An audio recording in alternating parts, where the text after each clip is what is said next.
Check if the screen is visible. Yes, sir. Yes, sir. Yeah, okay.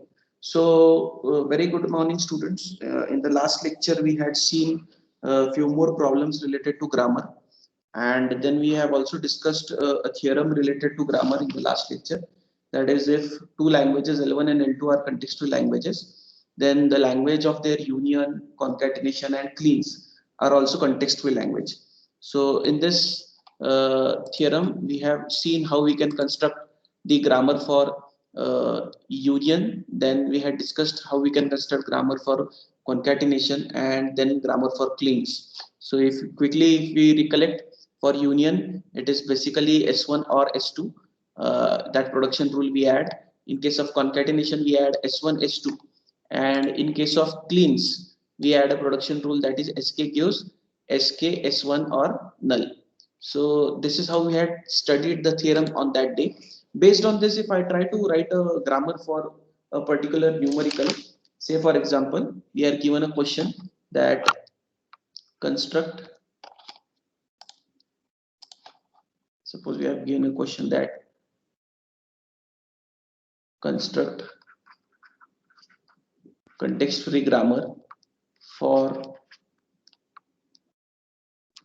0 plus 1 cleans.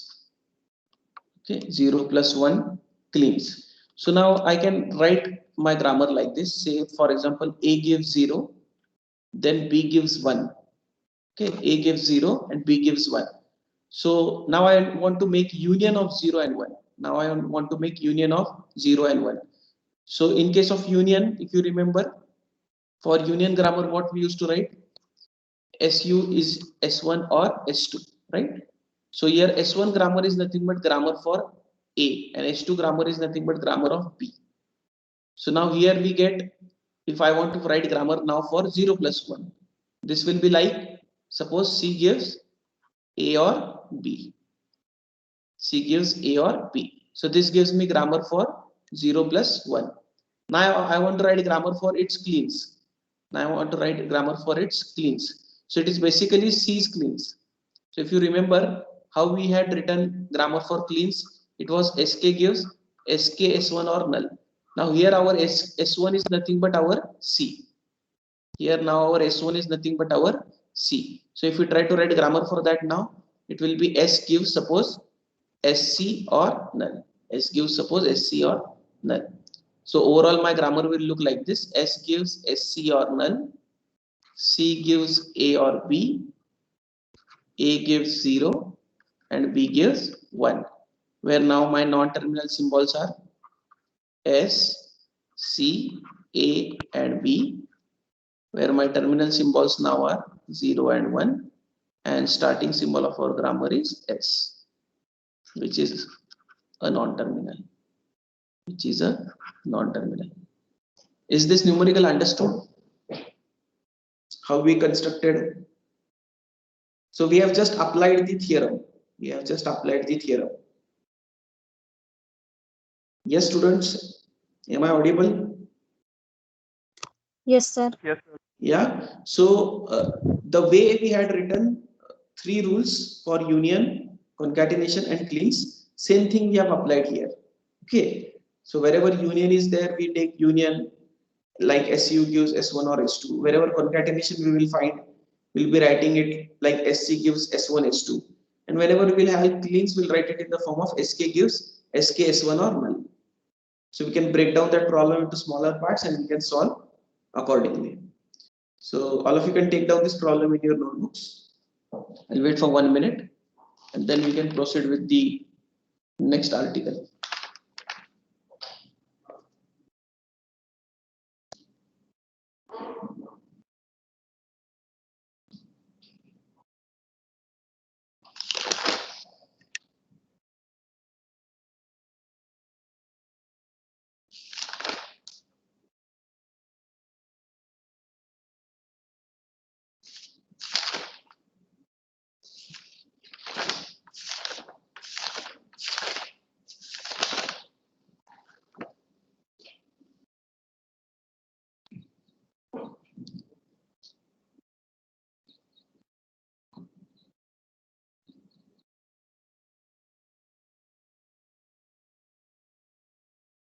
Completed?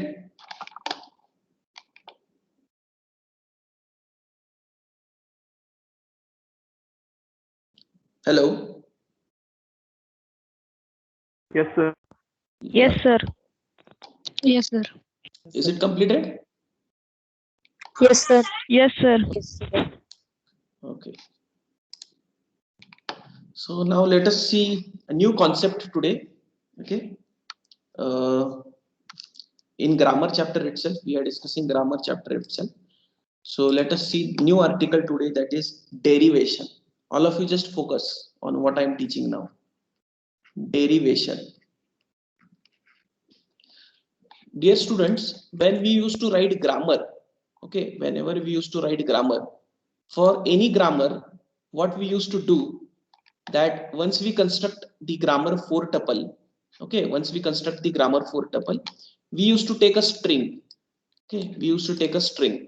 Like you can see in this example, here we had constructed a grammar for a raised to I, b raised to j, c raised to k, where I is equal to j or I is equal to k. So we had written the strings, and then we had written the production rules and the remaining three tuples of our grammar. After we complete that, if you remember, we used to take one string. Okay, we used to take one string and we used to derive that string from that grammar. We used to derive that string from grammar, right? So this process of obtaining a input string, the process of obtaining a input string from the grammar with help of its production rule, this process is called as derivation. This process is called as derivation. Okay. So what is derivation? Okay, what is derivation? Derivation is nothing but the process of obtaining the input string, using the production rules of grammar, So usually after we write every grammar, we solve one derivation, right? After we solve any grammar problem for a given language, once we write the strings, then we write the production rule, then we write the three triple, and whatever process we used to write, we call that process, technical word for that process is derivation. What is derivation? I again repeat, all of you make note of this in your notebooks, all of you write derivation, all of you take down, write it in your notebooks. Derivation, the process of, all of you can write it simultaneously, the process of obtaining input string,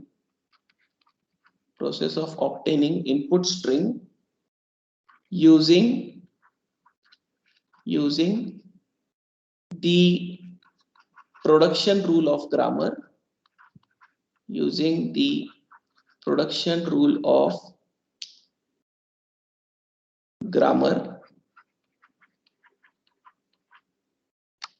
is called as derivation.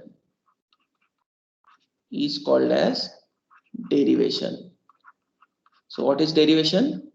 The process of obtaining input string using the production rule of grammar is called as derivation.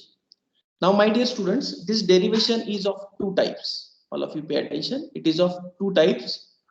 Leftmost derivation,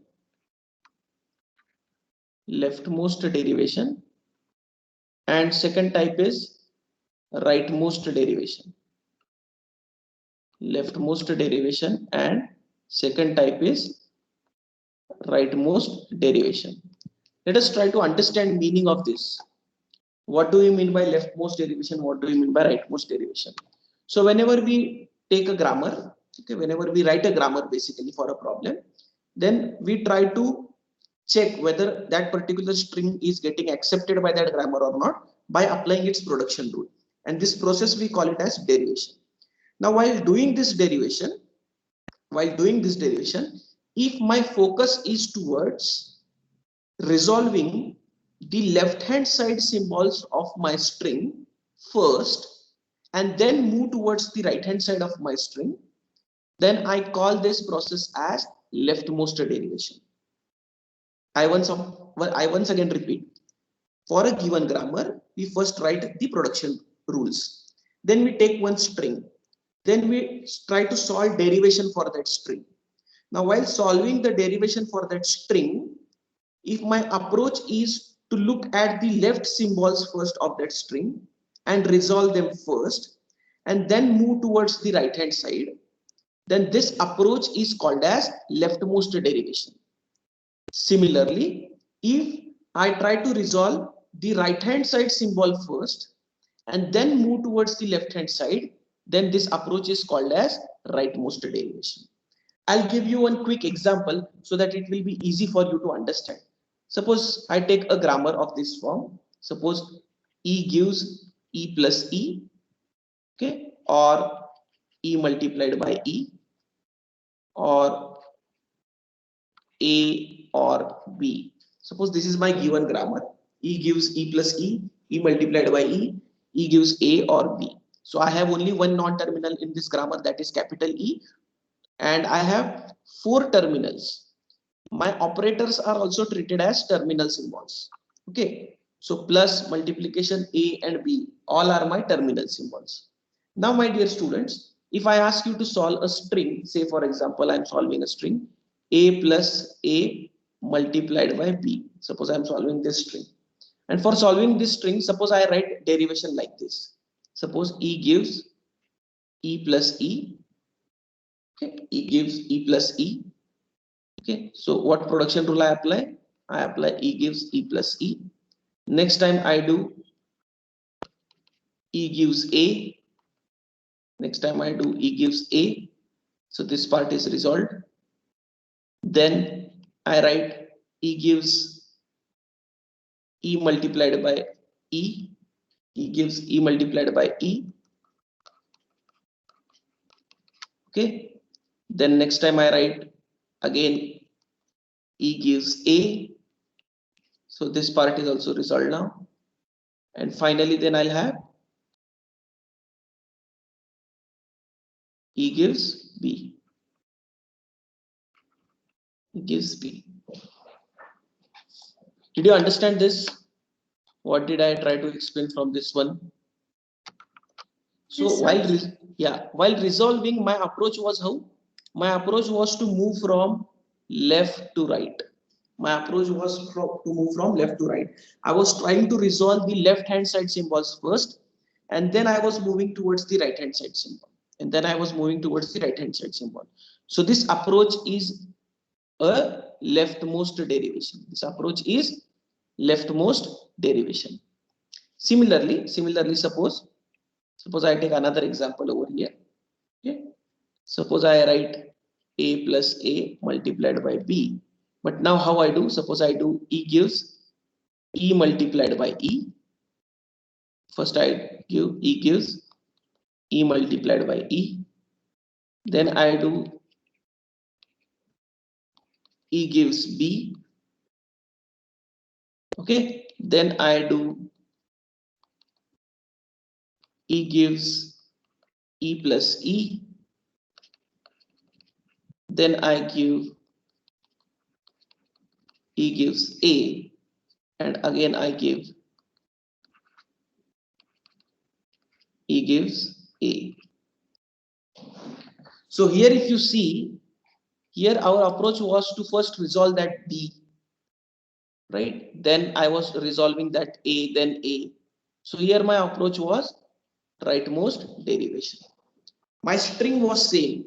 Okay, I had same string in both the examples. But in the first derivation, I was resolving the left hand side symbols first and then moving towards right hand side, which is leftmost derivation.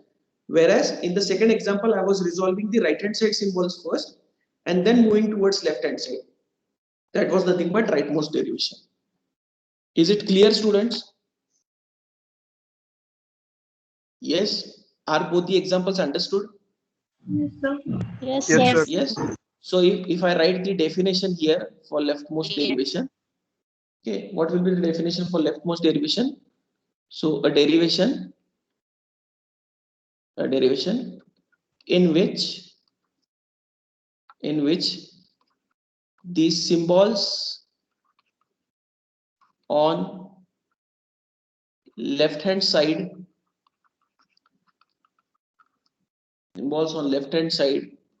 of given input string are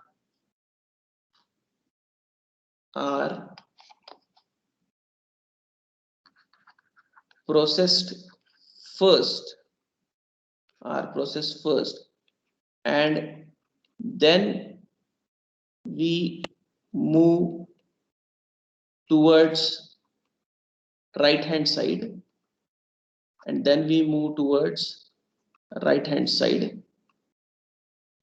is called as leftmost derivation. Is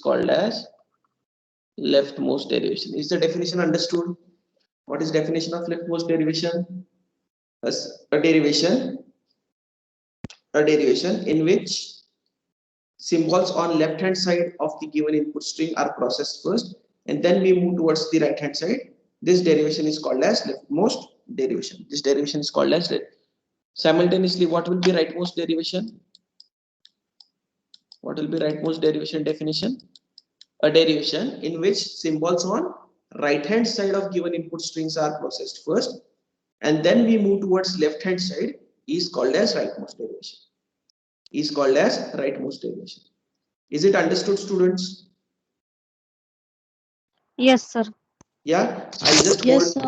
I just hold on for 2 minutes. All of you write the types in your notebook, then write both the definition of leftmost and rightmost, and take down this example of leftmost and rightmost derivation. I'll take a pause for 2 minutes. All of you take a note of this. Write down the rightmost derivation definition also in your notebooks.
Completed?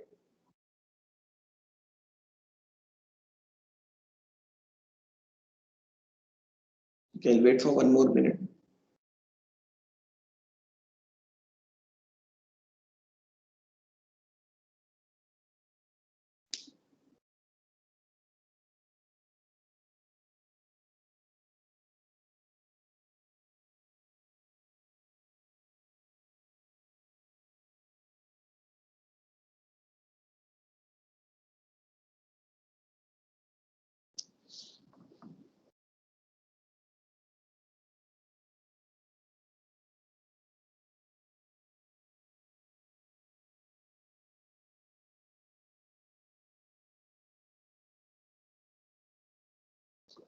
Yes, completed, students?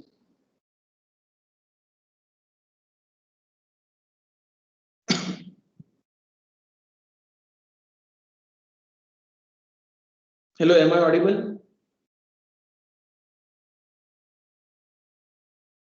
Yes, sir. Yes, sir. Yes, sir. Are you still writing?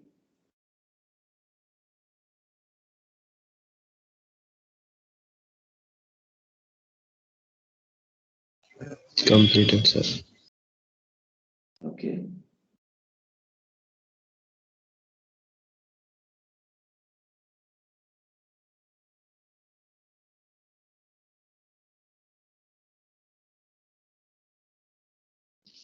Okay.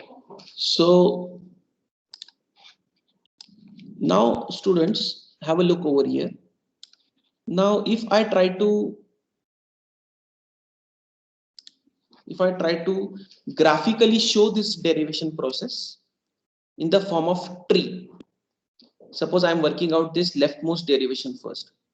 So first I have capital E, which gives me E plus E, which is my first production rule that I have applied, right? This one. Then I have E gives A, which is nothing but this second production rule which I have applied. Then I have E gives E multiplied by A, which is nothing but this third production rule that I have applied. Then I have E gives A, which is nothing but this fourth production rule that I have applied. And finally, E gives B, which is the fifth production rule I have applied. So this diagram which I have got in the form of tree, we call this as parse tree. What this is? We call this as parse tree. What is parse tree? Parse tree is graphical or hierarchical representation of derivation process. Okay, I'll write the definition of parse tree over here. Okay, parse tree. What is parse tree? It is graphical, or we can say hierarchical representation of derivation process.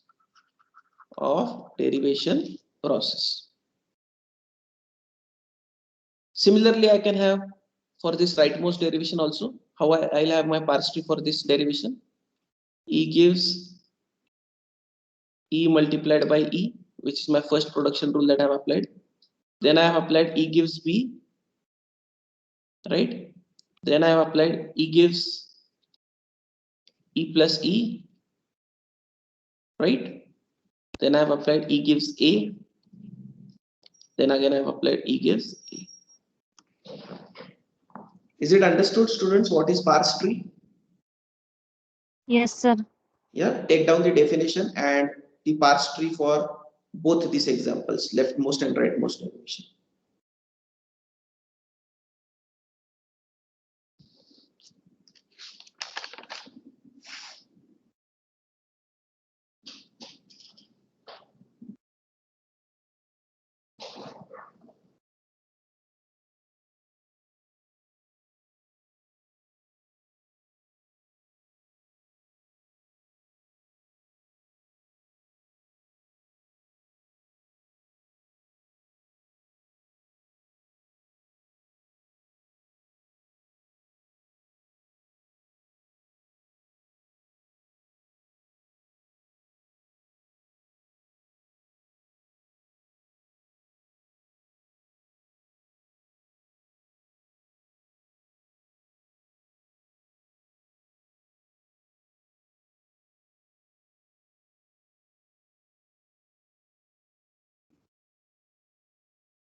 Can anyone check roll number 52?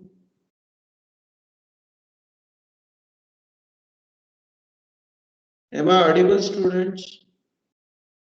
Yes, sir. Yes, sir. Yes, sir. 52 is present or absent?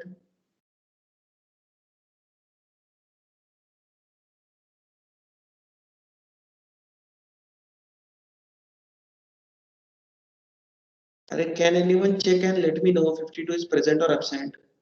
Absent, sir. Okay. See, unless and until you interact and give me proper response, I won't be able to teach you people.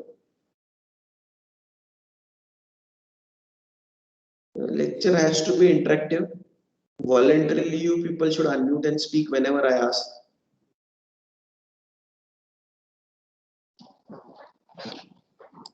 Okay. Now let us see next definition.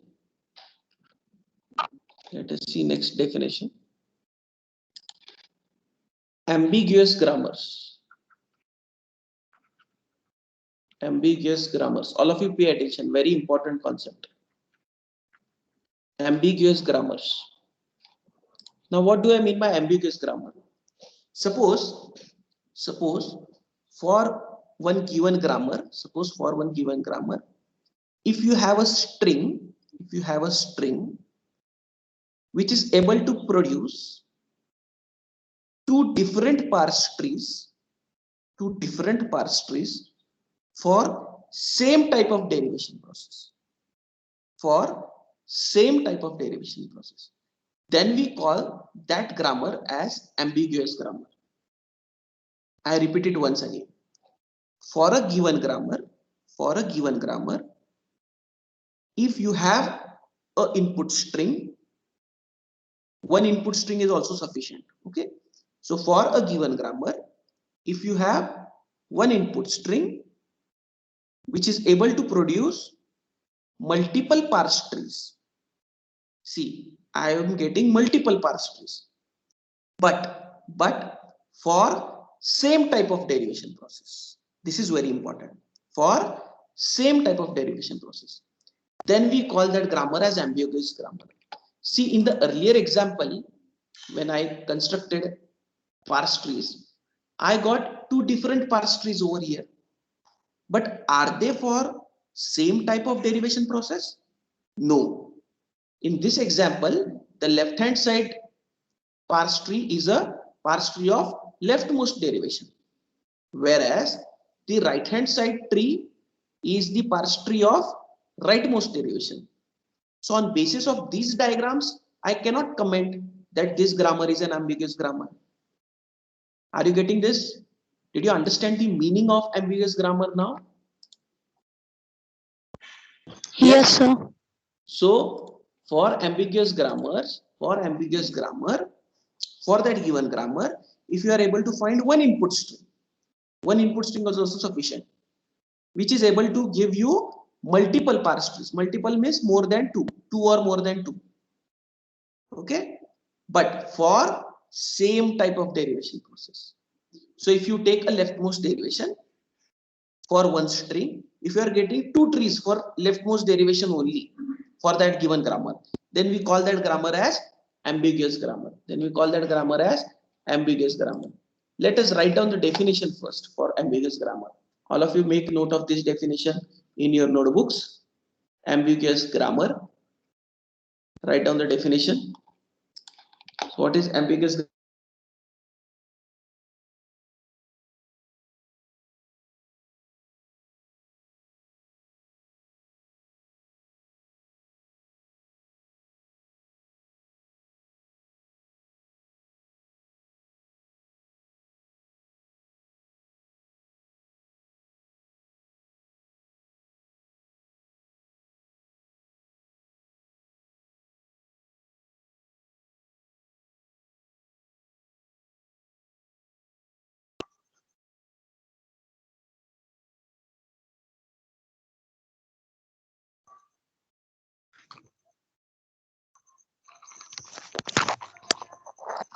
We get, please mute.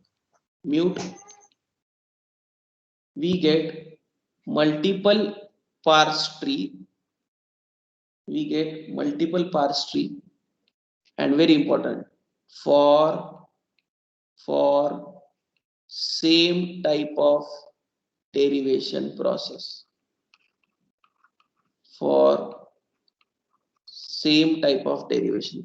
This is very important.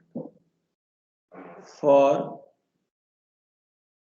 same type of derivation process. Is it understood? Definition is understood?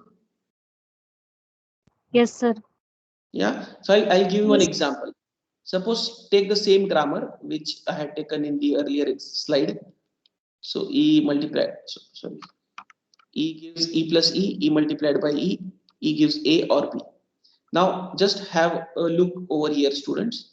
Suppose I take string a plus a plus a. See, I am writing leftmost derivation now. I am writing a leftmost derivation now.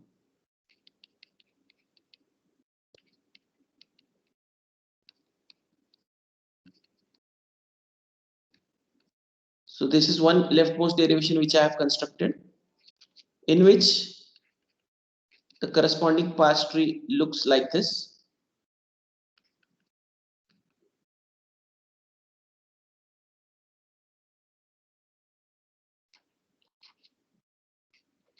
Correct? On the same hand, I write another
Hello, sir.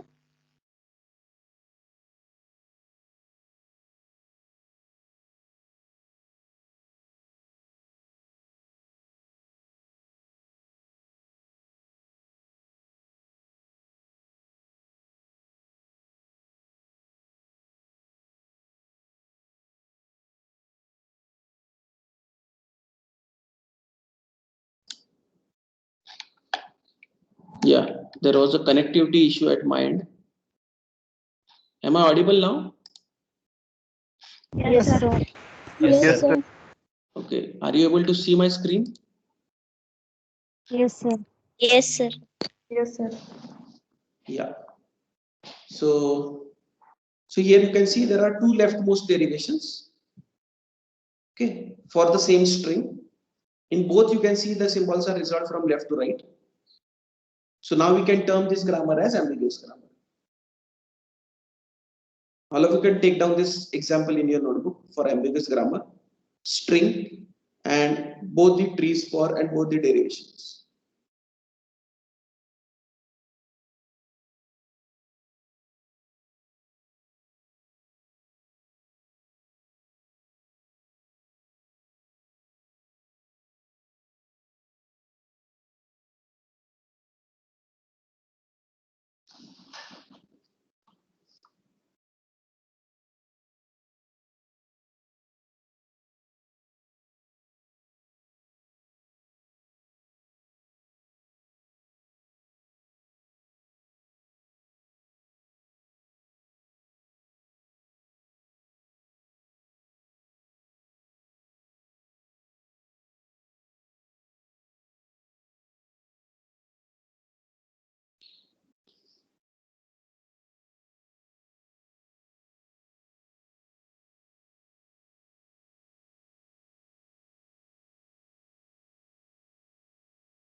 Done, students?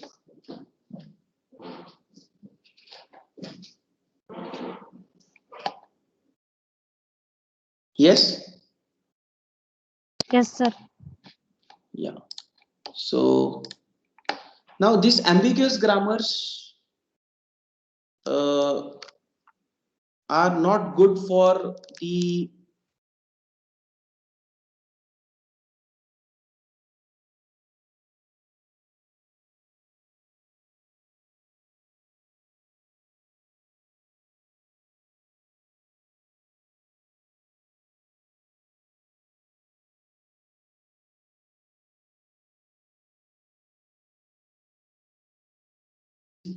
steps to eliminate this ambiguity. Okay. So the next article that we are studying now is eliminating ambiguity. Eliminating ambiguity. All of you just pay attention. Actually, there are two types of ambiguity which can be eliminated. First one is left recursion. All of you just pay attention. I'll give you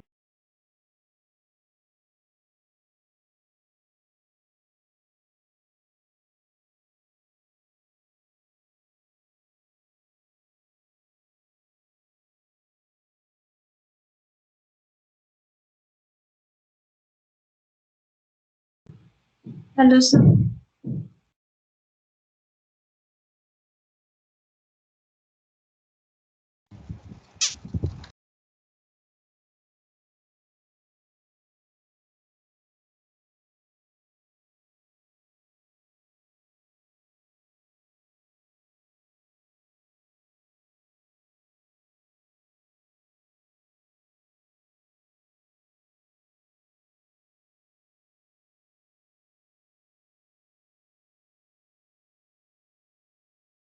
students.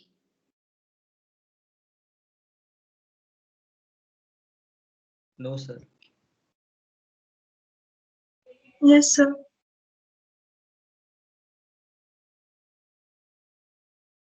Is there any issue from my end? Yes, sir. Yes, sir. You are not audible properly. Not audible. Yes, sir. Okay. So we have to eliminate the ambiguity. Let me know if it is clear now. Yes. Yes, sir. Okay, so we have to eliminate the ambiguity.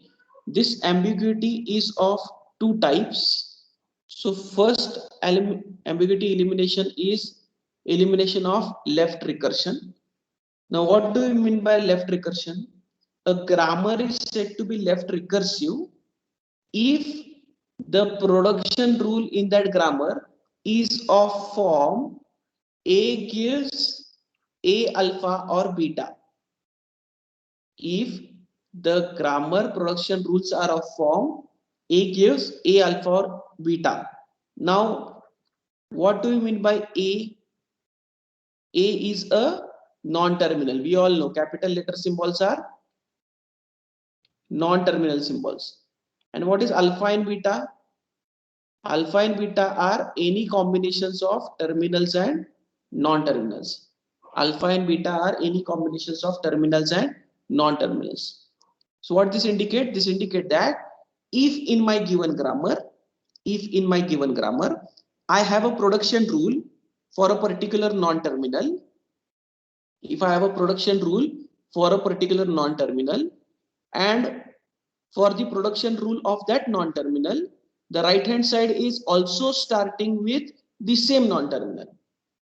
Right hand side is also starting with same non-terminal. Then that grammar is said to be left recursive in nature. Then that grammar is said to be left recursive in nature.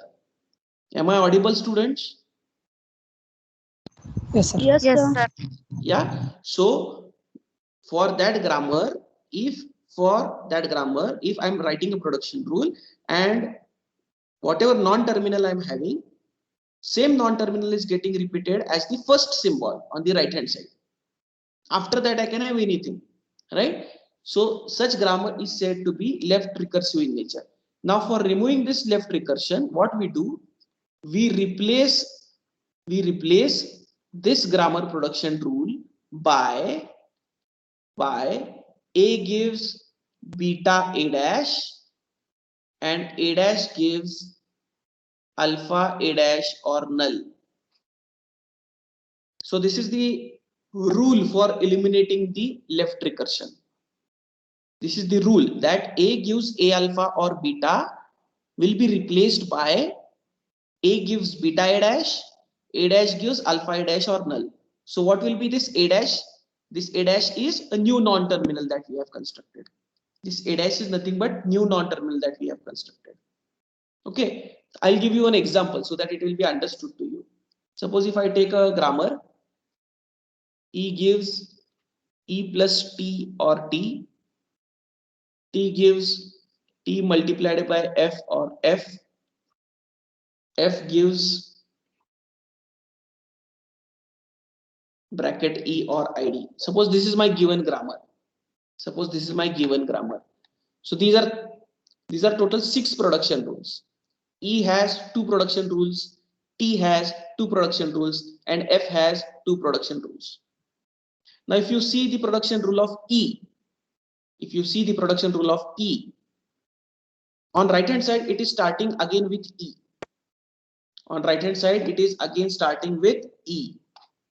Correct? So this suits to our capital A. So what is alpha now? Alpha is plus T. What is alpha now? Alpha is plus T. What is beta now? Beta is only T. Am I audible, students? Yes, sir. Yes, sir. Yes. Yes, sir. Okay. So now if I try to apply my replacement rule, what output I will be getting? Can anyone tell me now? What change I need to make now for E production rule? Yes, anyone? E dash. E gives? Yes? E dash. T E dash. Very good. Because A gives beta A dash, right? What is beta in our case? It is T. And A dash means it will be E dash. E dash is the new non-terminal that we have taken. What is the second production rule that we'll have now? E dash gives, because it is A dash. So E dash gives alpha. What is alpha? Plus T. Correct. Alpha is plus T and A dash. A dash means E dash or null. So we replace the production rule E gives E plus T or T by E gives T E dash gives plus T E dash or null. Is it understood? Yes, sir. Now, Yes, sir. now second production rule. Do we have left recursion in second production rule? Yes. Yes, students. Yes, sir. Yes. So how we will eliminate that? What will be alpha? What is alpha in that? Yes, what is alpha in that? Star F. Correct. Correct. What is beta in that?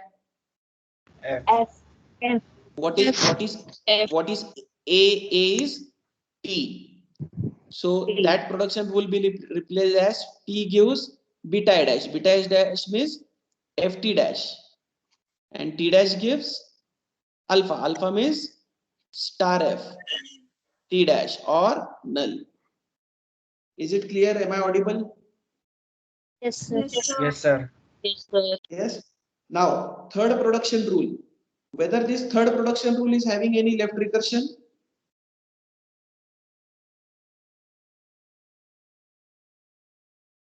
Yes. Am I audible, students? Whether there is a Sir. left recursion in third production rule? No, sir.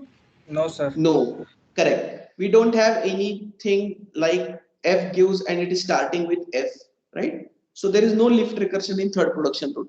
So this third production rule will remain as it is. We don't need to make any change to it. Are you getting this? How did we eliminate the left recursion from the given grammar? Sir. Yes. Yes, sir. Yes, sir. Okay, so all of you can take down this rule.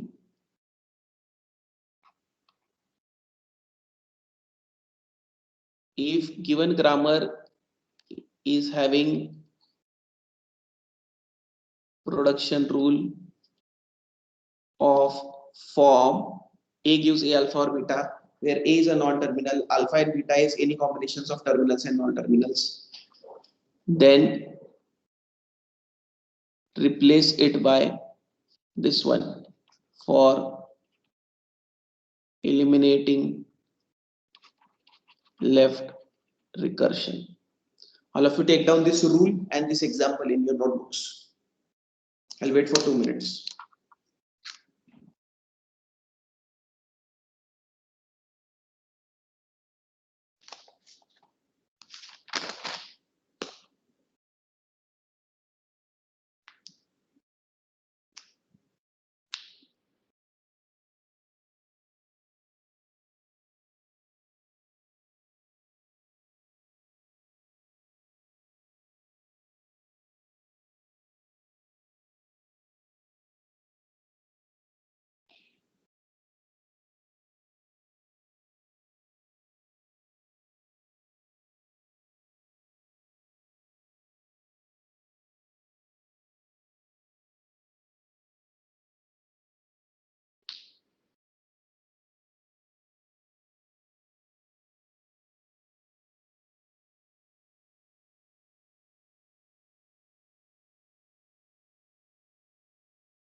Completed?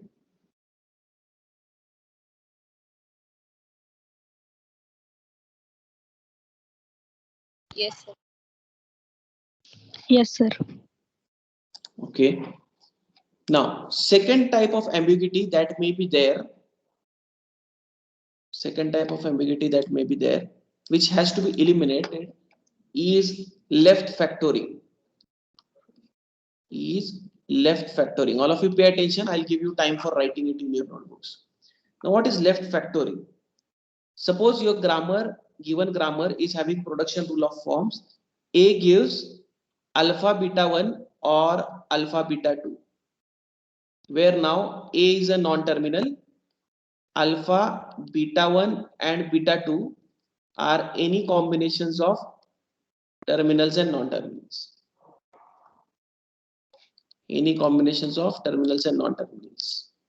So what this pattern indicates? It indicates that you are writing a production rule for some non-terminal. For this production rule, you have alternatives, and both the alternatives are starting with some common symbols, which is nothing but your alpha. Are you getting this? Then such grammar is said to be left factoring in nature. So this can be removed by replacing the grammar by A gives alpha A dash gives beta 1 or beta 2. I'll give you an example. Suppose I have grammar like this. S gives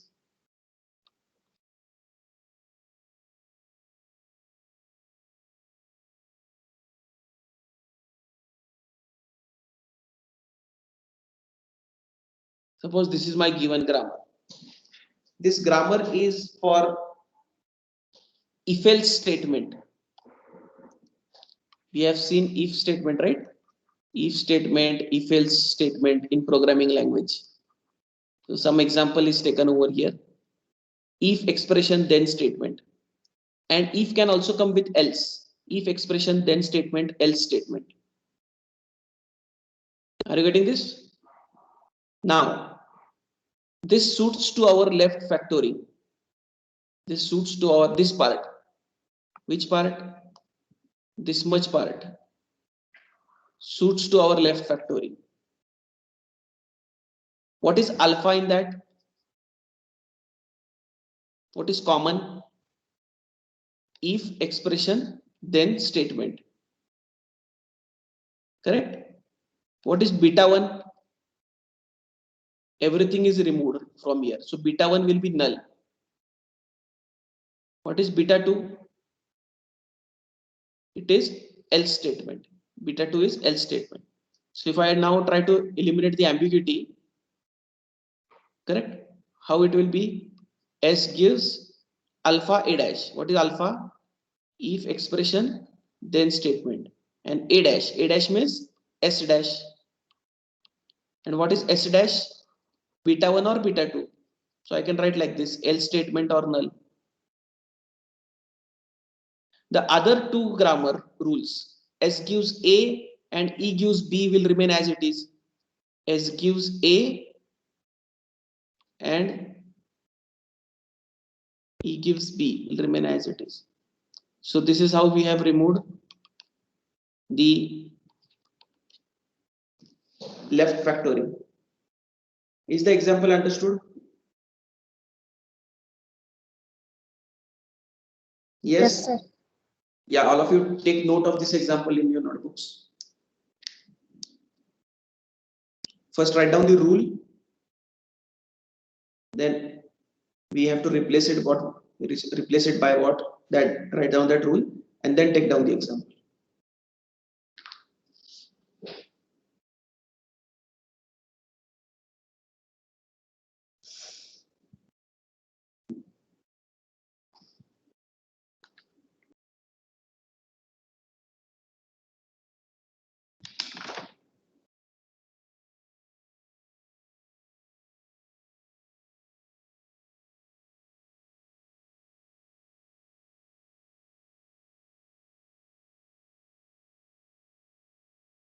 So today, what all things we have seen? First, we have seen what is derivation. Then we have seen types of derivation, that is leftmost derivation and rightmost derivation. Then we have seen definition of ambiguous grammar, right? And then we have seen steps for eliminating ambiguity. There are two steps, left recursion and left factorial. So you may get theory questions related to this. State and explain types of derivation, or state and explain steps for removal of ambiguity for 4 marks. So you need to write relevant rules and give examples. Is it clear, students? Yes, sir. Yes, sir. Yeah. We will stop for today. Let me download the attendance first. Just hold on for a moment.